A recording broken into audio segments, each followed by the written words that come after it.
You brought up the speed of Kyle Walker, and I just wanted to address that because he spoke in the press conference, obviously dropped for much of the early part of the season. This is what he had to say about that.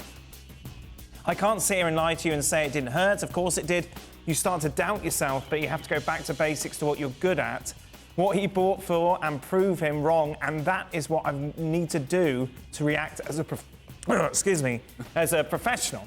Sometimes certain opinions in football you don't always agree with, but for what he's done for me and for Manchester City in the last 6 years has been nothing short of tremendous. Don, how difficult is that situation where you used to be in a regular, used to seeing Kyle Walker, boom, every single time on the first 11, then all of a sudden you find yourself on the bench? How deep do you have to dig to get yourself back in the mindset to get ready to play again and prove yourself? Yeah, I thought it was a great interview. I think he spoke really well when he's been interviewed. He's matured, I think, Kyle Walker. I think in his interviews he speaks very well. And he's very honest. You know, I think Guardiola more or less was saying to him, well, I want you in that inverted sort of right back into midfield position. You might not have the technical ability to do it. That's why he prefers John Stones. So he put it on Kyle Walker, and he didn't play him in some games because Pep thought he didn't have the sort of technique or the ability to play there. So, you know, he didn't huff around, and he said in the press conference, I've got to be mature and I've got to make sure I put on a smiley face because it can hinder the young players around me if I'm moping around. But then I think he dug a little bit deep and, you know, worked on the ability, worked on being in that position. So Guardiola then trusts him again. Listen, I think if you're playing the right back and if you're playing against Real Madrid, you could choose any right back in world football to try and stop Vinny Jr. The go-to man, in my opinion, is Kyle Walker.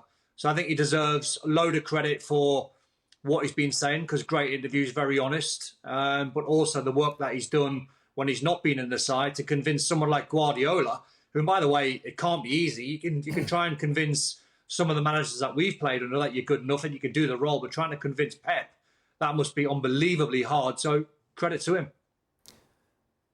He had people like Cancelo and Zinchenko playing the full-back position, and good players, really good players, particularly going forward. But defensively, there's no one can mop up a bad situation, or not many, like Walker. Now, one-on-one is great, and he has to be against this Vinny Jr. guy. He's not always the best at being in the correct position, but he's got so much pace, even at his age, he can make up for a bad position or a bad mistake by getting himself back in, making a challenge with that speed. The speed is incredible. And he's got a lot more knowledge now than he did have. And so, yeah, you lack a little bit going forward with him if you're talking about the Cancelo now at Bayern Munich and Zinchenko, maybe even young Rico Lewis going forward. But nobody in that City side, even Akanji, who's quick, nobody can get back in out of any of that back four and mop up a bad situation like Kyle Walker. And that could be key for them. It was key at times last week. That could be key for them. He's still got that. Once he loses the pace, he's screwed.